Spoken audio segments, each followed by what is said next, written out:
Well, hello there and welcome back. I'm Matt Webb, CEO of Mentor Group. And some of you may remember back in 2020, 2021, I did a podcast called Chat with Matt, and we thought, wow, why not bring it back?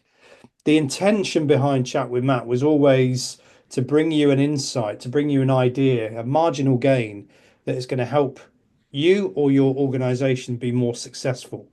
And that's what this really is all about. In 2025, if we can give you one thing that's going to drive your personal or organizational success, isn't it worth spending 10 to 15 minutes listening to us rabbit on? So that's exactly what we're going to do.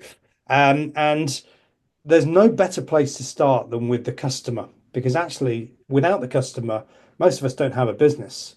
So I'm delighted today to welcome Graham Drew from Cognis Insights to talk about the customer's perspective and why client or customer insights is so vitally important in everything that we do. So, Graham, how are you? Let's start there. I'm great, Matt. Thank you very much. And I'm so honored to be the first in your rekindled chat map map process. It's really good. So thank you very much for having me on. Appreciate it.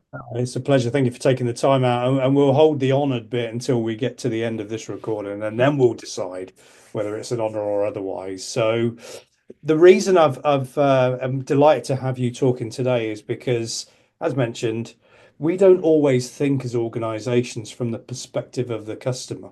And having worked with you and as part of one of our value propositions in Mentor for the last 2 years, I understand how getting these insights are so important. But we'll come to that in a moment. But just tell me from your perspective, why right now is it so important that we understand and we can get the voice of the customer?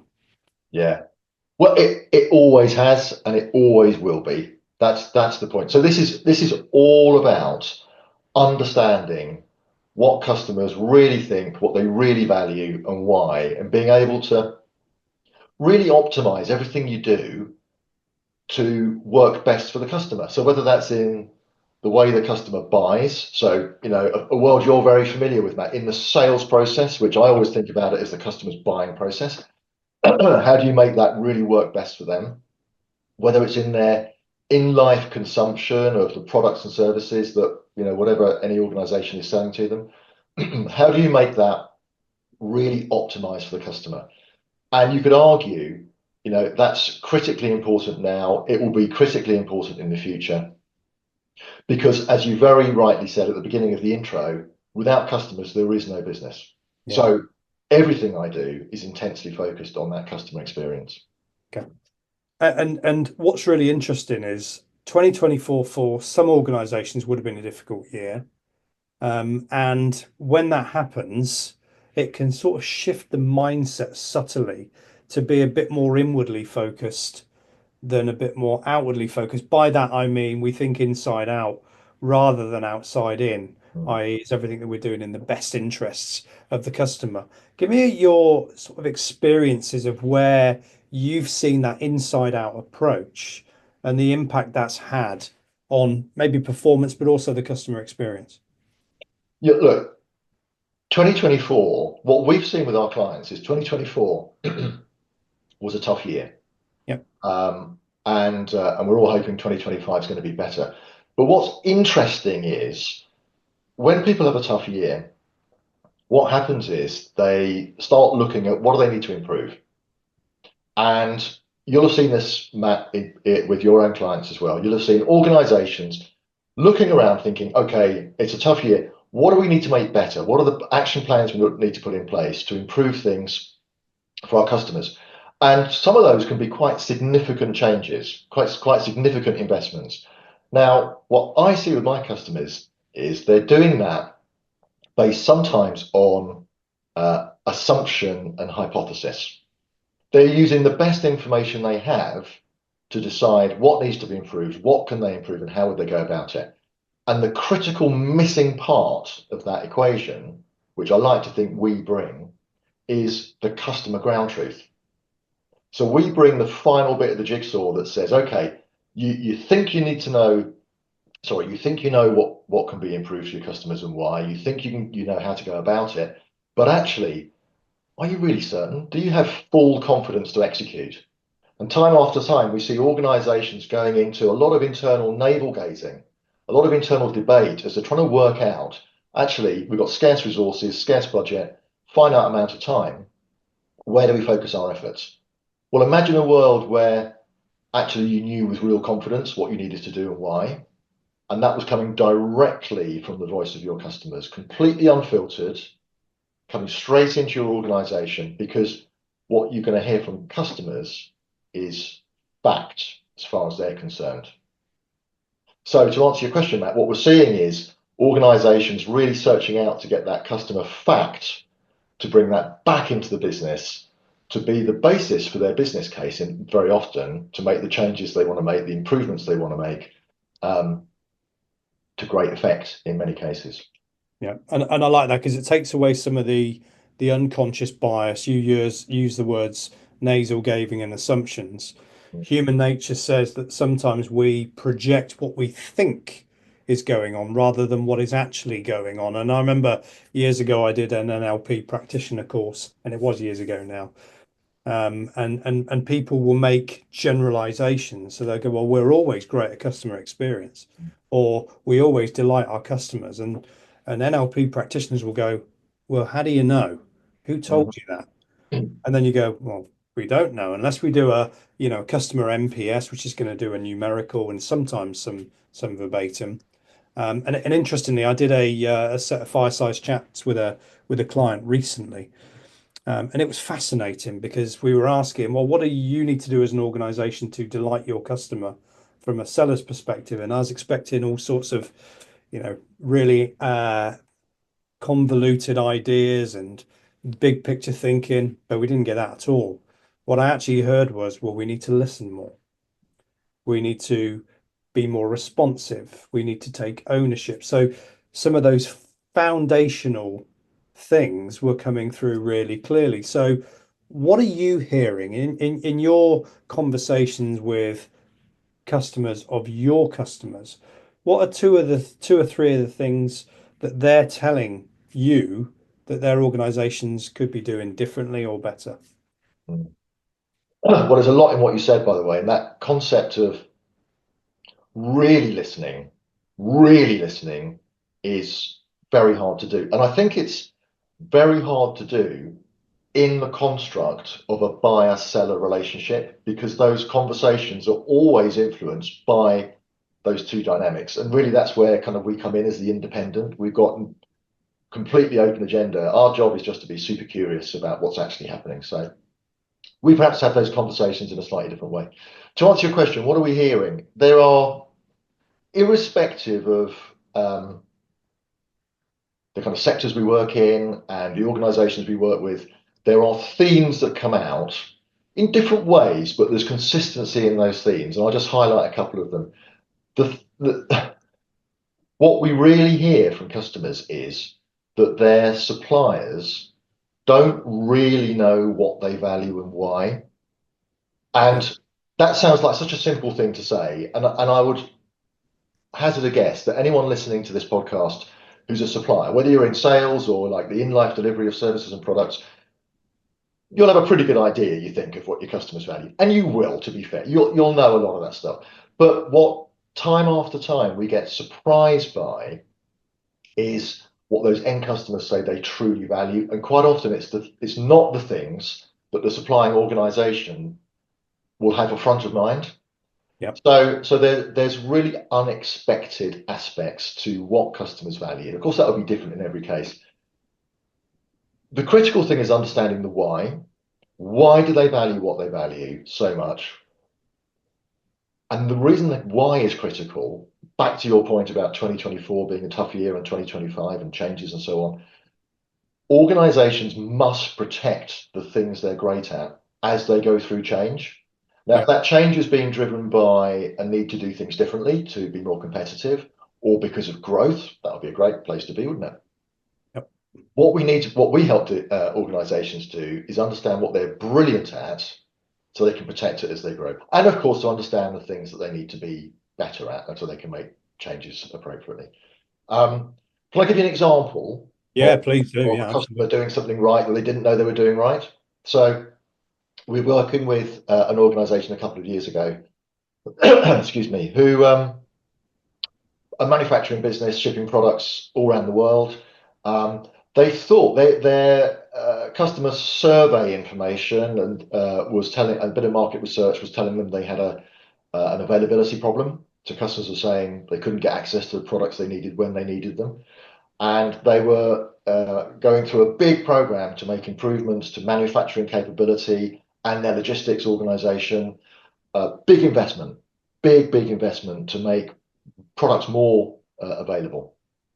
And they were just about to press the button on making those investments. Coincidentally, we were doing some work with their customers, some client insight work, and what we uncovered was this wasn't a product availability problem at all. This was a delivery timescales information problem.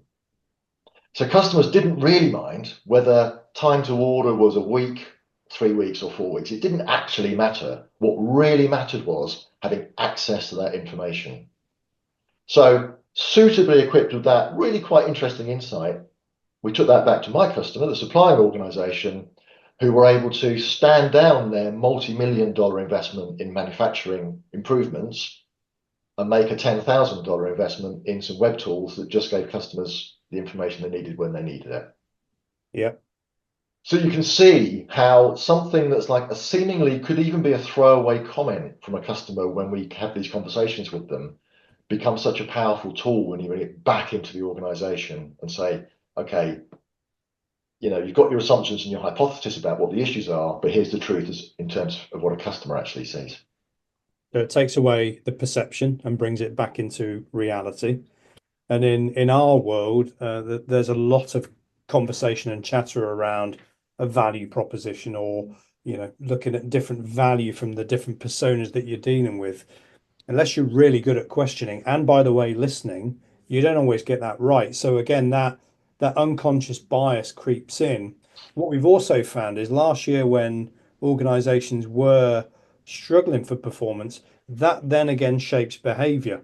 Mm. Sometimes we can turn a little bit inwardly with our approach and try to get a sale, not at any cost, because that would not be the right thing to do ethically or otherwise, but maybe not with a level of due diligence of understanding what value really represents, as you were just describing with your customer there, to move it forward and to create, a great customer experience overall. So I'm curious, tell me how you do your work. So when you get involved in customer conversations, what does that actually look like?